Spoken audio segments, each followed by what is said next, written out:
Ayo. It's your new 2021 Fantasy Baseball Champion.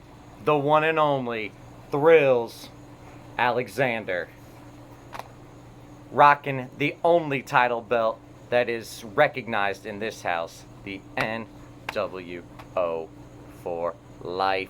Title belt right here, that's right. So, that's right, as I've said, I'm the winner. I couldn't be any more stoked, any more amped. But this video's not here to gloat. This video's not here to rub it in anybody's face. This video isn't for me to say I'm better than you, and you know it. This is just a video to say thank you. And if we have a second, I'd like to tell a story. So, does anybody have 2 minutes to spare for story time with Thrills? Some of you guys have been in this league 2 years. Some of you guys have been in this league 5 years. Some of you guys have been in this league 10, 12, 15 years almost now. And in the past decade, you've heard stories. There have been rumors. The record books, as dusty as they may, indicated that once upon a time I was indeed the champion of the league and a team to really be reckoned with on a year-to-year basis. But that time had seemingly passed me by. It had been since 2010 since a man named Thrills Alexander had hoisted a fantasy baseball championship. And nowadays that title shouldn't even be recognized.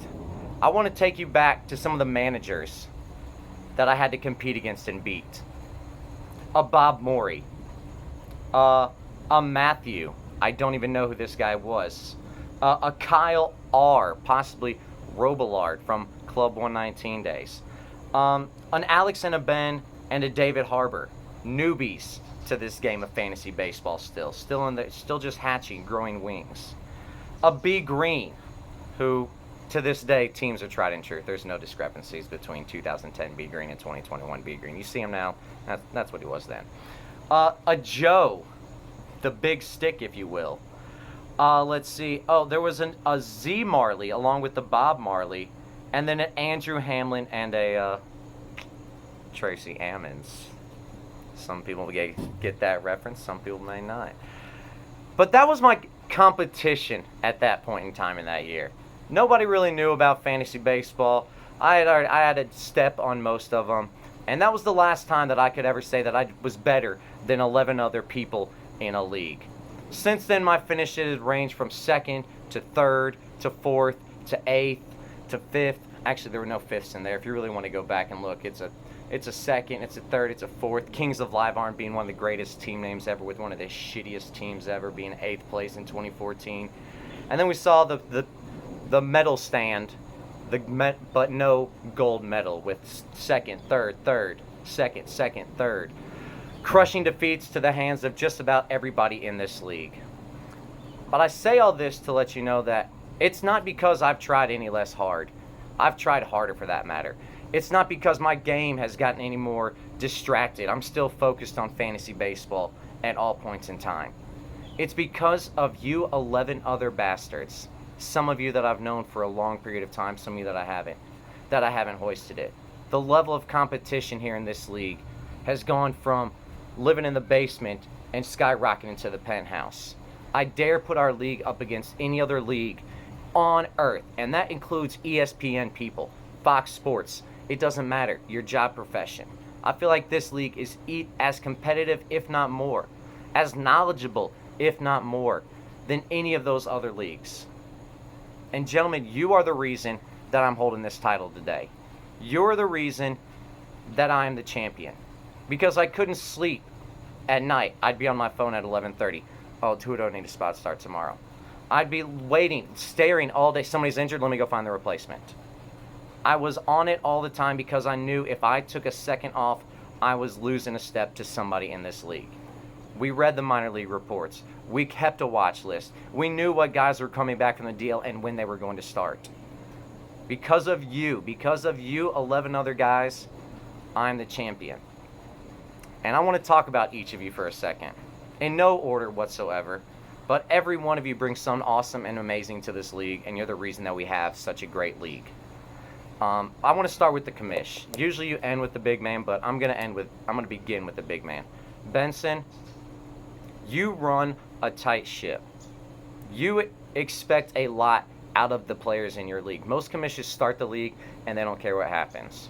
You're on it when it comes to setting things up, when it comes to making deadlines, when it comes to setting meetings. When it comes, hey, motherfucker, you still owe your money. Your team is locked.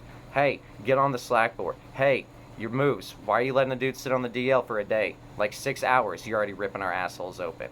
We have to keep our grammar and spelling correct on the message boards because of you. And nobody can say anything bad about any of those things. They all are kind of what makes this league itself. And Ben, you do a great job commissioning this league and making sure everybody is on it at all points in time. You can be a dickhead about things a lot, but it's part of who you are, and I wouldn't want you to change. Code Nobes, you just bring the life to the party, man. Like, it doesn't matter what you're doing. You're going to show us a cool picture. It could be the shittiest day for 10 of us. Code Nobe's going to pop on there and say something, and it's going to lighten the mood. He's going to show us some pictures out there on the beaches. He's going to make a funny quip about something. He's going to reference how the Falcons in some regard, or the Braves, or just a good Go Bravos, bringing us a cool stat from Twitter. He's the only one in the league that I can say, like, I don't hear negativity come out of his mouth. I've never heard anger come out of Code Nobe's mouth right there.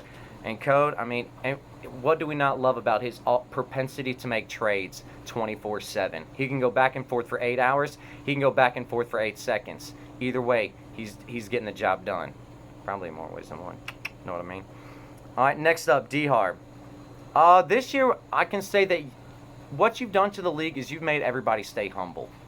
You're a team that is a perennial playoff squad, perennial kick-ass team. And this year, you really took it on the chin. And I think because of that, we know it doesn't matter what your reputation is. The door could hit you on the ass before you know it. All right? You never bitched too hard about it. You kept fighting to the end. There was just not a lot you could do this year with your injuries and to poor play from your studs. But you like I said, you make sure everybody stays on it and just make for sure, hey, it could happen. It could be me next year. Who knows? Rywalk. I got to say, man, I love the fact that you ingratiated yourself so hard into this league. Like, nobody would have known looking at it that this was your first 6 months knowing us. You were on it. You jumped into the chat when necessary. You kept your team active all year. And I look forward to next year seeing what you do with the team that you really manage and that you really own on, and seeing how the accountability that you take there. Well, are you going to be even better than a 10th place finish? We'll see. And I'm not sure that's where you finished. I stopped paying attention to the consolation bracket when it came out. But you get what I'm saying. Rymart.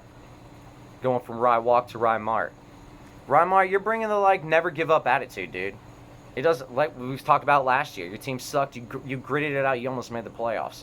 You're a team that you can't ever rest on. I thought I could beat you twice this year. No, my friend, not so fast. I barely escaped by you one time in the first round, and then you got me again in the second round. If you wouldn't have been beset by a variety of different issues this year, your team would have been even better. Add on to the fact that it makes me chuckle anytime you send a trade offer, because I know it's going to be pure garbage, and I'm going to have to counter it with another pure garbage back and forth. That's what I really like about you, bro. Like, you keep me laughing there, and you make sure I never quit with my team. I'm always paying attention, especially when I'm against you. B Green. The league wouldn't have half the memes, half the funny-ass quick comments, or the hashtag Photoshop Kings that we do without you. I think we can all look back on this year and think of one hilarious meme that you created for somebody or something, and it just had you dying laughing. And mine off the top of my head might be most of yours. The Cleveland Assholes, and a big old picture of this face right here. As soon as I saw it, I was dying laughing, just like I know 11 other guys were as well. B Green's making it, laughing, posting it, laughing, reading the comments, re-laughing. So we appreciate that, B Green. Without you, we'd be so many pictures less in our group chats, so many Simpsons misses that I wouldn't know what to do. Next leads me to one of our favorites of the league, and by that, smile and smirk and comment, you know who I must be talking about, and that's Big Ant right there. And I gotta say, this year, you've taken over the face of this league. When people think of the BFFL, They might have thought of Ben in the past, myself, maybe A-Harb, but maybe a little bit of B-Green in there. You know, some of the lifers, some of the guys that have been there a while. But I think 9 times out of 10, when we think about the BFFL, we're thinking about Anthony Matthews. Like, that's the face that we see. That's the voice that we recognize. That's the Four Loco will live in infamy from draft night this year. So, Anthony, I got to say thank you for taking over the face of the league. You've done a great job on it, man. You always have. Billy Basington Ball, my Chicago trade brother. Although I didn't make very many trades this year, and we see how it panned out. And that's where it leads me to. Billy, I love your non-stop, non-quit trade attitude. I'm going to send 1,000 trades out just like me, just like I used to do. If 999 of them get rejected, one of them is going to get accepted, and that's going to try to upgrade my team. You also tend to play devil's advocate in a lot of situations on the Slack board, and I like that. It's good to have a varying opinion on the board right there to keep everybody engaged, and I think you do a great job at that, man. So along with your trades and your commentary, you're a stud-up dude, and it makes me glad that you're part of our league. Jay Cockington. Jay Cock, you love this league like your own children. You're the first one to start it every February, basically, by messaging Ben and hassling him. You're the first one to want to start GM meetings, whether you can attend or not under your own, that wasn't your situation. We know wifeys can be wifeys. But you're the first one to want to start one, get involved. This year, you're the first one to lay the smack down and start the whole spinning wheel of Austin Snead getting kicked out. And you, with the dedication that you show, whether it was spot starting this year, making multiple trades that were actually improving your team rather than unimproving your team, you've done a great job, and your improvement is something that makes me coming back year to year. And if I'm not holding this belt next year as a back-to-back repeat champion, I hope it falls on your shoulders right there. A-Harb, that leads me to you. Last but not least, there's no need to talk about myself anymore. You are the one that makes me fight the most. You are the one that I look at and see what moves is he making. Who is he picking up? Why does he want this player from my team? What does he know about this guy that I don't know? I've never wanted to beat somebody as much as I want to beat you, and it's not because, like we said, it's not because I hate you. It's because, other than me, I view you as 1A and 1B, you and me, and no disrespect to the rest of the league, but that's just how I view things. Much like the great coach has said, I believe his name is Jim Harvington Ball, iron sharpens iron. Knowing the moves that you make, seeing what I do, I know you pay attention to me a little bit. I definitely pay a lot of attention to you, and you made me fight tooth and nail all the way to Sunday night. Just like I said in the Slack, I won't celebrate until Sunday at 11 o'clock, and that's when I did. So, gentlemen, I had a great year this year, obviously, being the champ. I feel like next year is going to be even better. Have a good off season, and I look forward to 2022, coming around and putting this chip right there. Oh my God. I can't believe I almost did what I did. I held up that title belt without recognizing a man who had the real title the last year that this league was together. Savdog, I skipped over you. And it must have been because, as I was taking that title belt and knocking you out, you knew that your time had passed you by. But I always appreciate that knowledge that you bring. I appreciated those sweet doghouse videos, much like my videos this year and Benson's Cup of Joe's this year. They kind of fell by the wayside.